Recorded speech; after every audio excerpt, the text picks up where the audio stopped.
दिल्ली से सबसे पहले बड़ी खबर, किशोर उपाध्याय ने एक पत्र लिखा है, राज्यपाल को एक पत्र लिखा गया है प्रदेश के सियासी हालात को लेकर।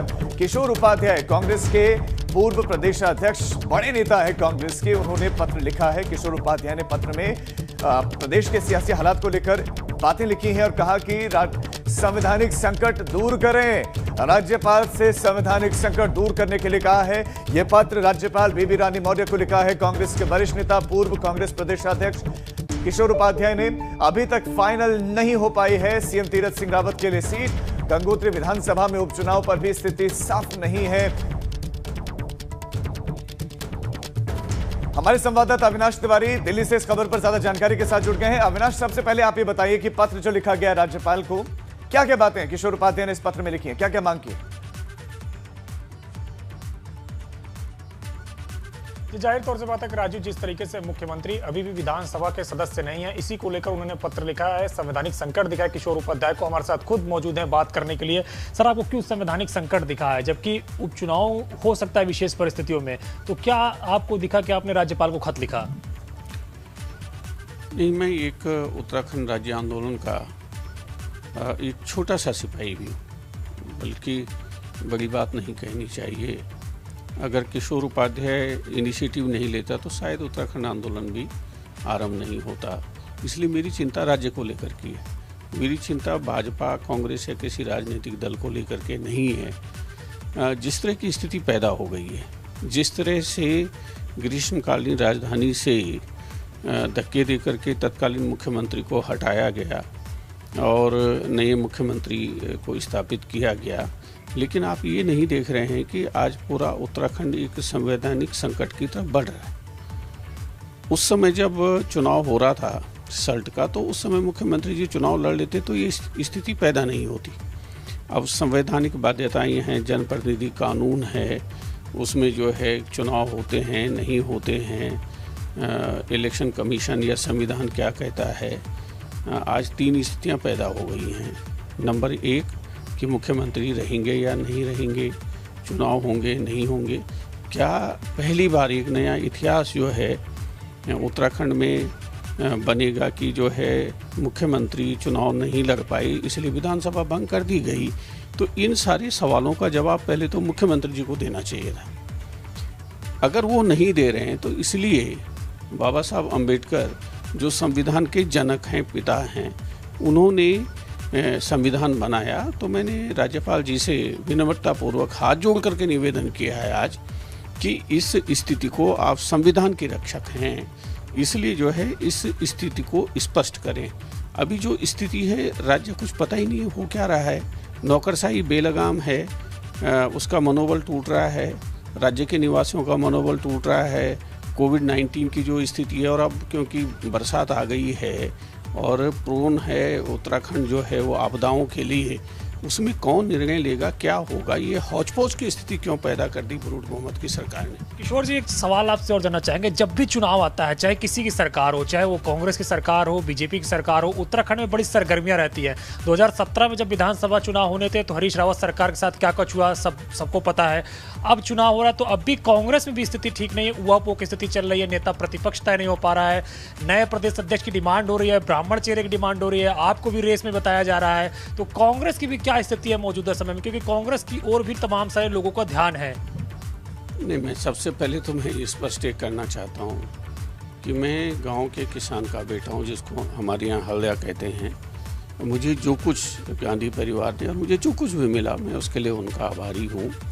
पार्टी में एक बहुत ही दुखद घटना, इंदिरा हृदय जी हमारी एक स्तंभ थी राज्य की, खाली कांग्रेस की नहीं, उनका निधन हुआ, असामयिक निधन, और इसलिए ये स्थिति पैदा हुई है। नहीं तो कांग्रेस का ठीक चल रहा था, कोई समस्या नहीं थी। तो इस समय हमको गढ़वाल, कुमाऊँ जातिगत समीकरण, कुमाऊँ में 29 सीटें हैं, गढ़वाल में 41 सीटें हैं, उन सब चीज़ों को लेकर के देवेंद्र यादव जी बहुत अच्छे तरीके से सबसे विचार विमर्श कर रहे हैं, और जो भी निर्णय पार्टी लेगी हम सब लोग उसको स्वीकार करेंगे। तो हमारे यहाँ कोई इस तरह की स्थिति नहीं है। हमारी वजह से राज्य को भी उतना नुकसान नहीं हो रहा है। हम अपनी आवाज़ तो उठा ही रहे हैं, जो सरकार कुछ गलत कर रही है। तो ज़्यादा इसमें जो है, इस समय भाजपा को पूर्ण बहुमत क्या, ब्रूट बहुमत की सरकार का जो रवैया रहा है इस राज्य के साथ 4.25 साल में, वो मेरे ख्याल से अक्षम्य अपराध वाला रहा है। और हम अपने जो हमारे बातें हैं उसका समाधान निकालेंगे। हमारे यहाँ मतभेद हो सकते हैं, मनभेद नहीं होंगे। कब तक माना जाए कि नए प्रदेश अध्यक्ष की, नए सीएलपी नेता की घोषणा आप लोग की पार्टी की तरफ से कर दी जाएगी? देखिए, अभी पार्टी और भी बहुत से राज्य हैं जिनके बारे में विचार विमर्श कर रही है। जहाँ तक मुझे जानकारी मिली है, पंजाब में एक स्थिति है, राजस्थान में है, उत्तराखंड में उस तरह की स्थिति नहीं है, क्योंकि उत्तराखंड में चुनाव भी होने हैं, उत्तर प्रदेश में भी होने हैं, गोवा में होने हैं। तो पार्टी दो दृष्टिकोण से देख रही है। जहाँ सरकारें हैं वहाँ सरकारें ठीक चलें, और जहाँ सरकारें नहीं है वहाँ सरकार बना पाए। एक सवाल ये भी है तो कि बौद्धिक भी मुख्यमंत्री का चेहरा कौन होगा कांग्रेस की तरफ से? क्या किशोर उपाध्याय को कोई चेहरा पसंद है जिन्हें वो चाहते हैं कि मुख्यमंत्री के तौर पर प्रोजेक्ट किया जाए? वरिष्ठ नेता हैं, अगर आप बात की जाए तो मुख्यमंत्री के चेहरे की डिमांड बड़ी कांग्रेस की तरफ से उठ रही है। खुद पूर्व मुख्यमंत्री हरीश रावत उठा चुके हैं, प्रदीप टम्टा उठा चुके हैं, आपके राज्यसभा सांसद करण मेहरा उठा चुके हैं, जो आपके विधानसभा में उपनेता दल के चेहरा होना चाहिए, चाहे किसी का भी हो। तो क्या आपको भी लगता है, बतौर पूर्व प्रदेश अध्यक्ष, वरिष्ठ नेता हैं आप, आपके नेतृत्व में विधानसभा चुनाव जीत भी दर्ज की थी कांग्रेस ने, तो क्या आपको लगता है कि चेहरे के साथ कांग्रेस पार्टी को चुनाव लड़ना चाहिए? देखिए, हरीश रावत जी निश्चित रूप से उत्तराखंड का जो राजनीतिक पटल है, परिदृश्य है, उसमें सबसे वरिष्ठतम नेता हैं। उनका अपना अनुभव है। 2000 में जब राज्य बना तब हमारा विधानसभा में एक भी विधायक जीता हुआ नहीं था।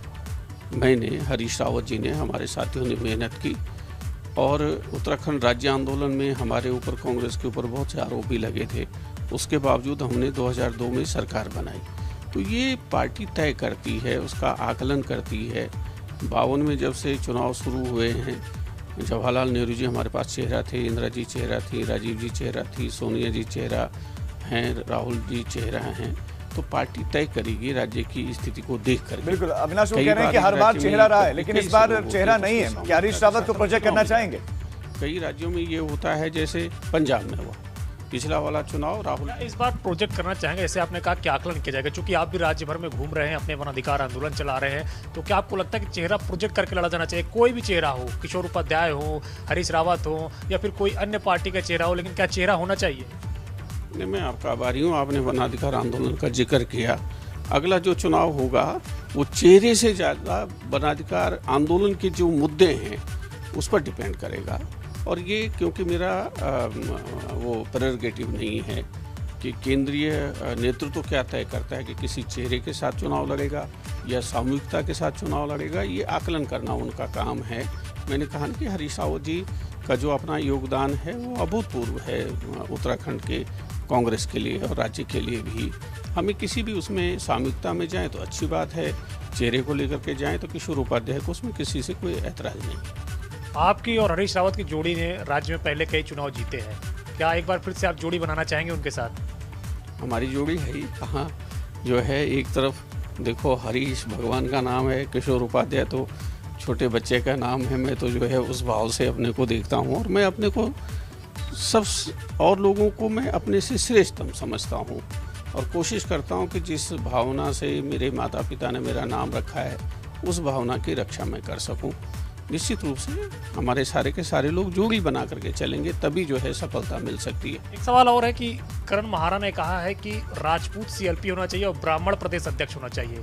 क्या आप भी ऐसी बातों से सहमत हैं कि ब्राह्मण या प्रदेश अध्यक्ष होना चाहिए और राजपूत सीएलपी होना चाहिए? जिस तरीके से बीजेपी में देखें तो राजपूत सीएम है और ब्राह्मण प्रदेश अध्यक्ष है। देखिए, करण मेहरा जी में मैं भविष्य की अनंत संभावनाएं देखता हूँ राज्य में नेतृत्व प्रदान करने की।